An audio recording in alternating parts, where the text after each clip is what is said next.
Hi, here is a little warm-up perspective drawing related exercise I'm going to do and make a video of and post it on YouTube, and hopefully you try it and learn something.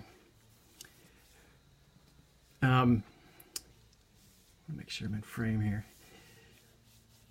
One of the things that's fun about perspective drawing is being able to really get a sense of things going away in space. And there's several ways to help indicate that.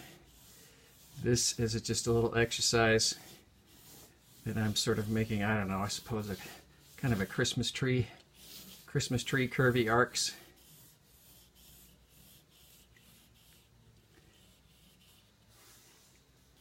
That get increasingly bigger and wider and farther apart the distance. And I'm going to be doing more of that as well. So I would say just sort of play with that idea in all kind of configurations, angles, whatever.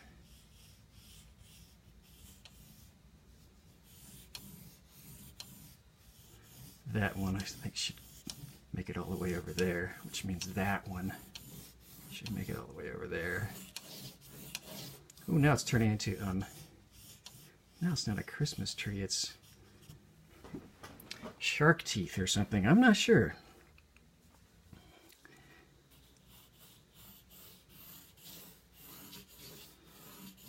Play with changing more or less of one attribute.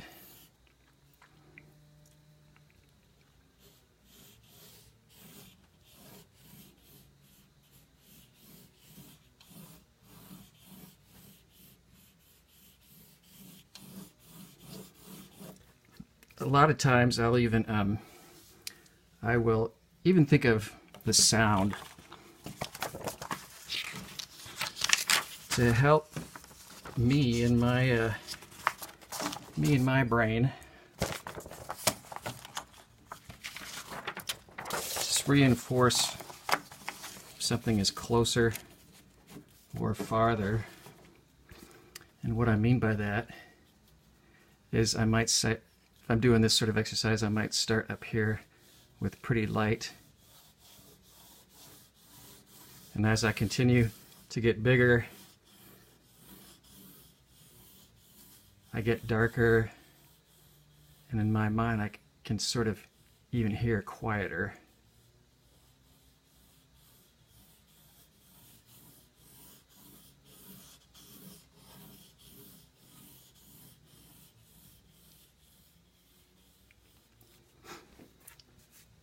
So that's a fun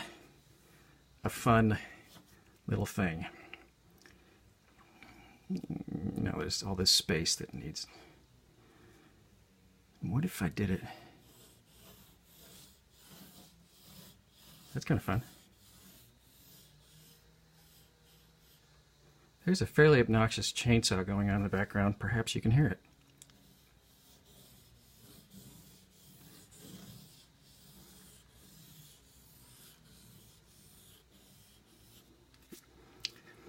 But just in general, notice how as it keeps going, it's getting wider.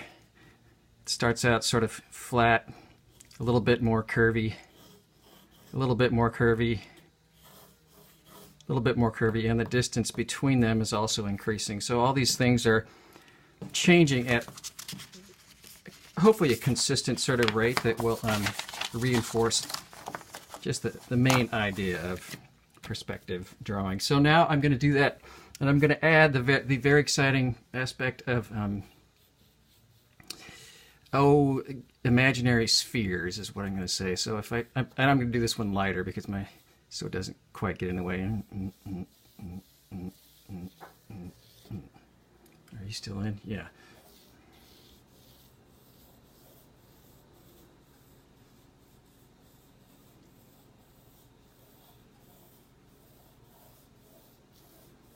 Now I'm getting too fussy. That's okay. I'm sort of trying to adjust. And I started light enough. That sort of makes sense. Anyways, what I'm going to do is I'm going to take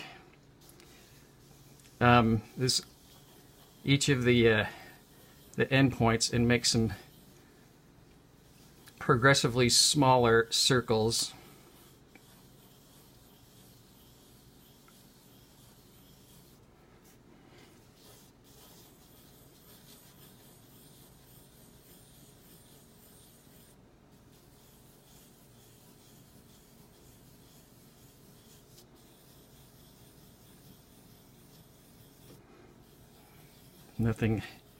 Nothing has to be perfect here.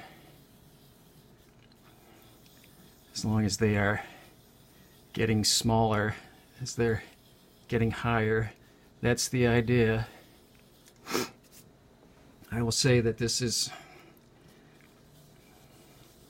if you're really getting into it and wanting to understand what this represents, this is representing sort of how things will change when they are below eye level and on a horizontal plane.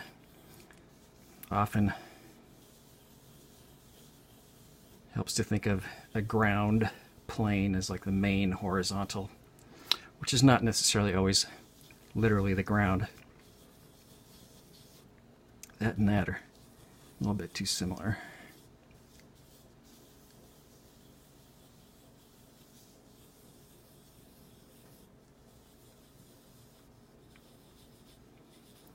But that's the idea for that, and indeed, I know there's circles, but we're gonna I'm gonna do a quick and sketchy just idea of what an actual cast shadow for a spherical object on a ground plane would be like.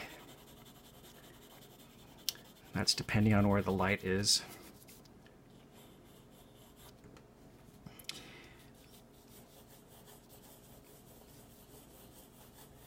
The idea for a sphere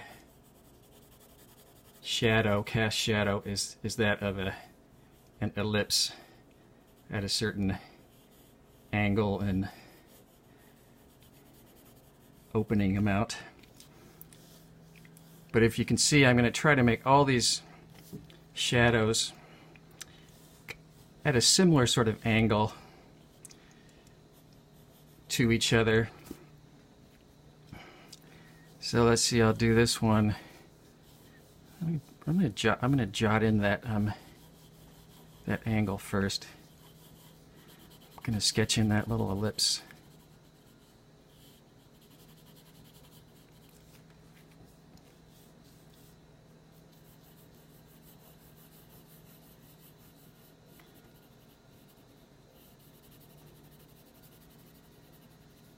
I was gonna say, remember it's warm up, so don't get too worried, but it's yeah, that's your call. There's definitely an amount of just getting your arm moving.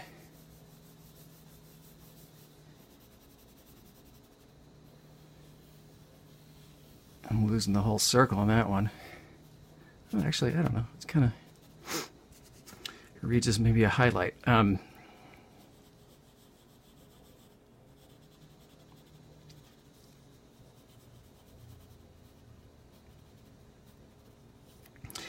And why the shadows, James? Hopefully, if you sort of squint your eyes and lean back, it's even something like this, you'll be getting all these cues of things, of that things are going away in space. Among the visual cues you'll be getting is the overall change in size. I think that's technically, professionally known as diminution, which is fun to say, especially when you're drawing a circle.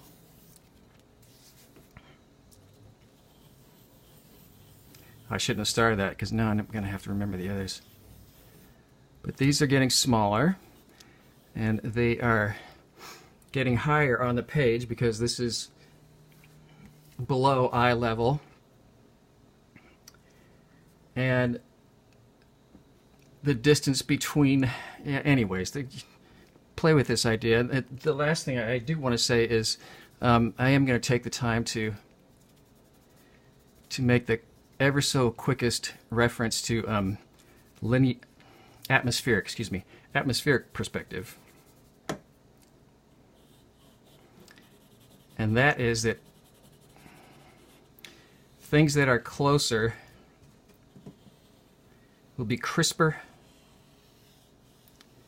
and contain more overall contrast. And things that are darker will be fuzzier and have less overall contrast.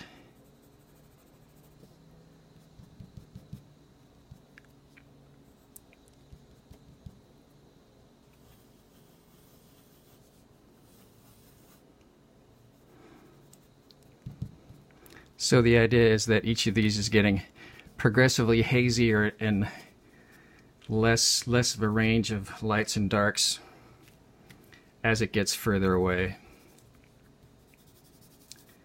Very quick, and obviously not so worried about specifics, but all those things come into play and can be very helpful.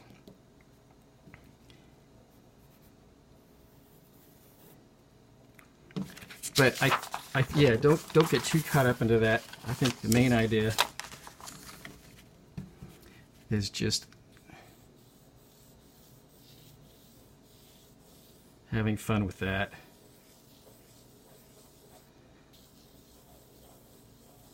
And having some practice with circles, getting progressively smaller and higher and closer together.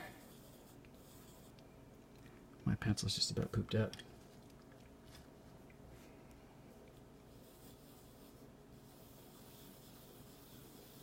It's a good sign. You should be having to sharpen your pencil on a really regular basis. It means you've been putting it onto paper. The graphite part, that is.